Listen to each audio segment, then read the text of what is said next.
চালানি হাটাও, চালানি হাটাও। সাউন্ড হয় নাই, আরো একটু জোরে কোয়া লাগবে সবাই। এটাই আমার মূল মন্ত্র। চালানি হাটাও, চালানি হাটাও, চালানি হাটাও। নরেন্দ্র মোদী জিন্দাবাদ, জাভেদ ইসলাম জিন্দাবাদ। নির্বাচন, এই নিৰ্বাচন জন্তু জানুৱাৰৰ মাজত হোৱা নাই, মানুহৰ মাজত হৈছে। এতিয়া যিসকলে নিজে কোনোবাই কৈছে বুঢ়া বাঘ, কোনোবা বকৰা, আমি মানুহ, আমি মানৱতাৰ জয়গান গাবলৈ আহিছোঁ মানুহৰ কাৰণে। আৰু এইবাৰ ধুবুৰী সমষ্টিত মিত্ৰজোঁটৰ প্ৰাৰ্থী জাভেদ ইছলামক লৈয়েই এইবাৰ ধুবুৰী সমষ্টিবাসী এক সংকল্প লৈছে, আৰু নহয় বাহিৰৰ, এইবাৰ স্থানীয়। আৰু সেই মন্ত্ৰেৰেই এই মাটিৰ সন্তান জাভেদ ইছলাম আগবাঢ়িব। বাঘে আৰু ছাগলীয়ে যুদ্ধ কৰি থাকক, এতিয়া কোনে কাক পৰাভূত কৰে সেইটো দেখা যাব।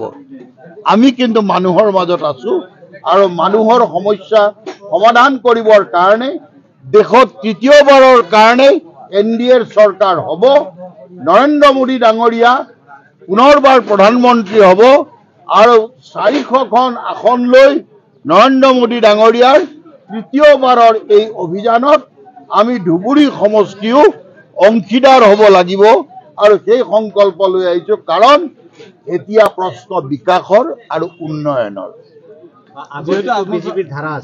এটা আইনী প্ৰক্ৰিয়াৰ মাজত আছে, গতিকে আদালতৰ বিবেচনাধীন বিষয় এটাত মন্তব্য নিদিয়াটো। আজমল চাহাব যেহেতু 3বাৰ ইয়াতে সাংসদ আছে, গতিকে তেখেতৰ উন্নয়ন কেনেকুৱা থাকে? আপোনালোকে দেখিছে, ইয়ালৈ ভাল মানুহ এটা আহিলে যাওঁতে বেমাৰী হৈ যায়, গতিকে আজমল চাহাব এইটো গম নাপায়। তেওঁ হেলিকপ্টাৰ লৈ আহে আৰু হেলিকপ্টাৰ উঠি গুচি যায়। তেওঁ কি বুজিব ৰাস্তা ঘাটৰ সমস্যা, গৰাখহনীয়াৰ সমস্যা, এখন ৰেচন কাৰ্ড নাপালে মানুহৰ কি সমস্যা হয়, এইবিলাক কথা তেওঁ নুবুজে। আমাক লাগে এজন তেনেকুৱা প্ৰতিনিধি যি আমাৰ সমস্যা সমাধান কৰিবৰ কাৰণে আগবাঢ়ি আহে। ৰকিবুল হুছেইন এতিয়া চৰ্চাপুৰত নামি পৰিছে, ইমান দিন দেখা নাই, তেওঁ আউটচিঙত আহিছে, গতিকে নগাঁৱৰ পৰা আহিছে। গতিকে ধুবুৰী লোকসভা সমষ্টিৰ চৰ চাপৰি নদী প্ৰাকৃতিক দৃশ্য অলপ উপভোগ কৰিবলৈ আহিছে, কৰক দিয়ক।